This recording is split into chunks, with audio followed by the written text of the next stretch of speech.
So magaling ka talaga.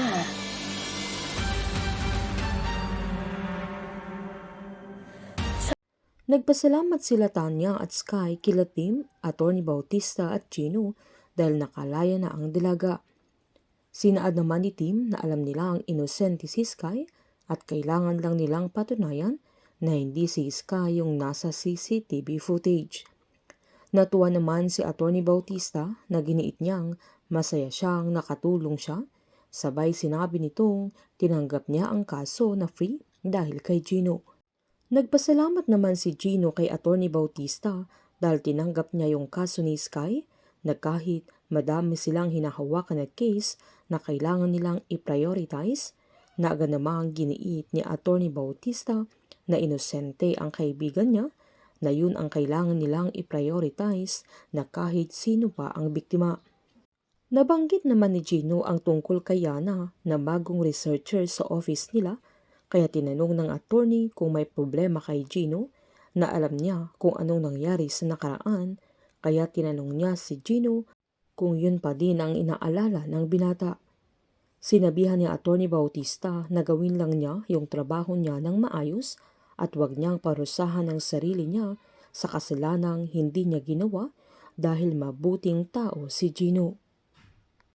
Habang natutulog naman si C ay pinapanood siya ni Nikki sa monitor, kaya napansin niyang may pasa ang dalaga, na agad niyang tinawagan ng isang kidnapper at nagalit ito dahil sa pasa ni Z at bakit napakadumi niya.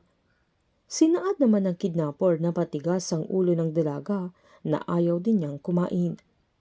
Galit na inutos ni Nikki na kailangan nilang mapakain at bigyan nila ng maayos na damit dahil kailangan nilang picturan para sa update na gagawin niya. Habang dumiretso naman si Tanya sa Suliel, na agad siyang nakita ni Victoria at sinaad niyang masaya siya nang malaman niyang nakalabas na si Sky. Sabay sinabihan niya si Tanya na hindi na niya sana kailangan pang pumasok sa trabaho dahil dapat ay nagbabanting silang mag-ina. Pinaliwanag naman ni Tanya na kailangan din niyang pumasok sa trabaho niya, lalo't okay na siya dahil nakalaya na ang anak niya. Giniit ni Victoria na mahalaga sa kanya ang kalagayan ni Tanya, lalo't tinuturong niyang pamilya ang mga empleyado niya. Natanong ni Tanya kung asaan ang pamilya ni Victoria, kaya natahimik ito na sinaad pa ni Tanya na puro travels lang ni Victoria ang nasa account niya.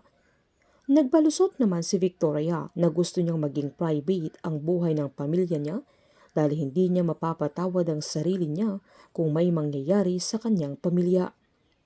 Agad namang sinabi ni Tanya na pareho sila sa bagay na yun dahil lahat gagawin niya para sa pamilya niya, lalo't manganganak na naman siya.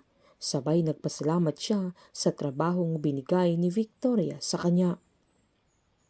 Habang galit si Wesley nang dumating ito sa hideout nila, na sinabihan niya si Nikki na nakalabas na si Sky sa kulungan, kaya tinanong ng dalaga kung nag-file siya ng bail. Giniit naman ng binata na inatras na yung kaso dahil napatunayang inosente siya, na siguradong galit na naman si Victoria sa kanilang dalawa. Dahil sa pagtulong naman ni Tim kay Sky para makalabas ito, ay sila ni Poch ang susunod na target nila Victoria, Nikki at Wesley, at maghahanap sila ng paraan para mapaalis nila sa serbisyo si Tim. Painit ng painit ang mga tagpo, sabay-sabay po nating subaybayan ang advance episode ng High Street dito po sa aking channel. Patuloy lamang pong manood at mag-subscribe para ma-update po kayo sa mga susunod na episode. Marami pong salamat.